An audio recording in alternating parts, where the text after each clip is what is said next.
What's up, everyone? John Rettinger from Techno Buffalo here with a full review for you of the iPad mini. You know what it's got, but should it grace your backpack? Let's go ahead and put it through its paces and see if this is worth your hard-earned tablet buying dollar.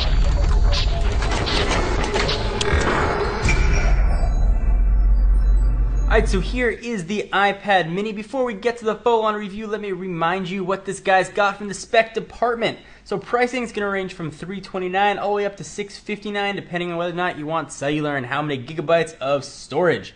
Dimensions, it is 7.87 inches by 5.3 inches by 0.28 and weighs a very thin 0.68 pounds. The screen, which we're going to talk about quite a bit, is a 7.9 inch affair. It's an LED display with IPS technology and a resolution, you know it, you love it, you might hate it, of 1024 by 768. That is 163 ppi. Keeping this guy burning is a 16.3 watt hour battery, giving you about 10 hours of use. We'll definitely talk about that. 1 GHz dual core A5 chip. It's got a 5 megapixel iSight camera, 1080p video recording, FaceTime 1.2 and 720p. You can get it on AT&T, Verizon, or Sprint, all jacked up with LTE. Alright, so we quickly ran through the specs. Let's go ahead and talk about the iPad. So before I do all of my reviews, and there's been a reason that I waited so long to do this, I like to take all of my preconceived notions and opinions and keep them off to the side and try to be as objective as possible. And I like to always be honest with my audience.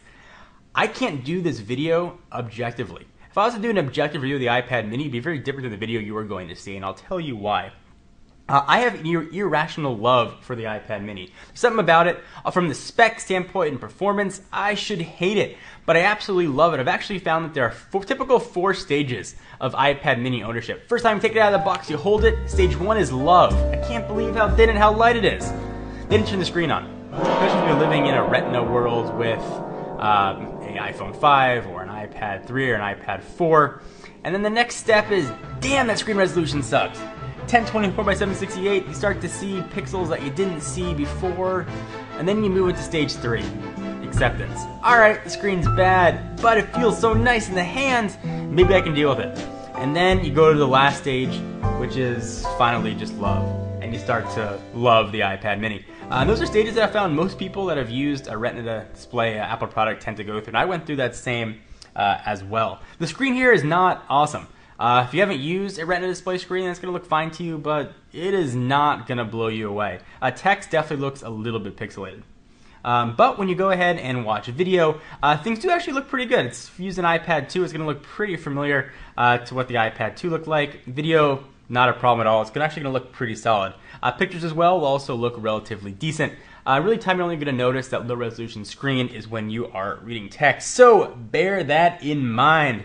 Experience, it's been a really enjoyable experience. I always thought with 7-inch tablets that I liked that they existed, but I didn't think that they were for me. I preferred the bigger screen size that we saw on the larger iPad, but the more I used the iPad mini, the more I found I liked it. I found that it was portable enough to take with me everywhere I went. I could fit it in the pocket of a hoodie, and I really liked the size. Even while having a new iPad 4, I haven't used it at all. Since the iPad mini came out, this has been my dedicated iPad. I take it with me now almost everywhere I go, so I've finally become that guy.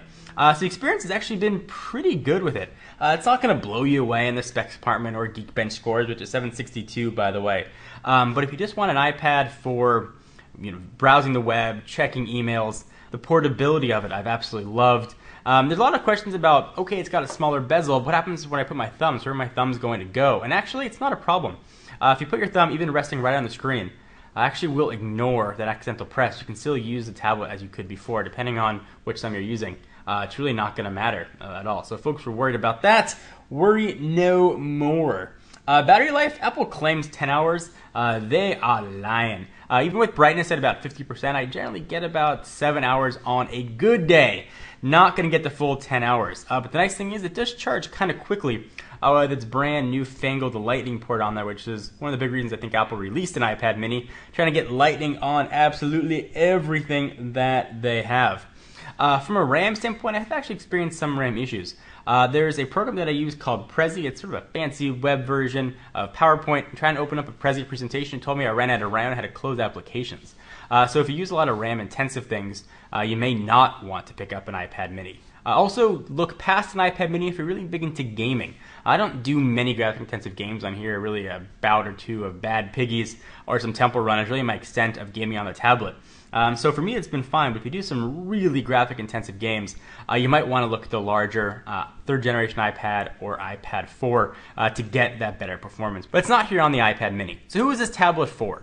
If you like to travel quite a bit, you want something light, you can browse the web, check emails, and do just regular sort of passive computing, the iPad mini is going to be great for you.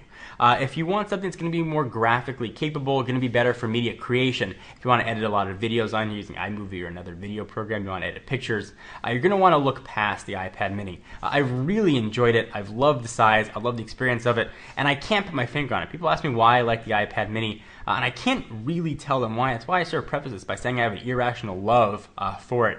Objectively, though, if I was going to review the iPad mini, I'd say the specs are very underwhelming, and the screen is very underwhelming. You're probably better off waiting until the next generation iPad mini, which Apple's release cycles have been very close together, and hopefully we'll get that improved Retina display.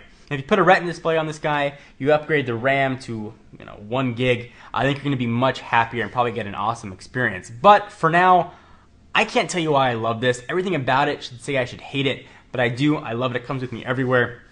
It is my baby. So try it in the store. Go ahead and put your hands on it, see if you like it. Don't judge it just based on the spec. It's sort of a very weird tablet. And listen, I admit, I know that it's irrational. I know that I shouldn't love this tablet, but I really just do, and I'm being honest with you. I could come on camera and completely lie and try and appease people, get called all kinds of names. My honest opinion is I really like this tablet, and it works very well, and I think it's going to work very well for you guys as well. So keep that in mind. A lot of accessories are going to be available for it. I've got mine covered in wood with Techno Buffalo branding. Our friends at Toast did that for us. So plenty of ways to protect your iPad, plenty of smart covers and smart cover knockoffs available.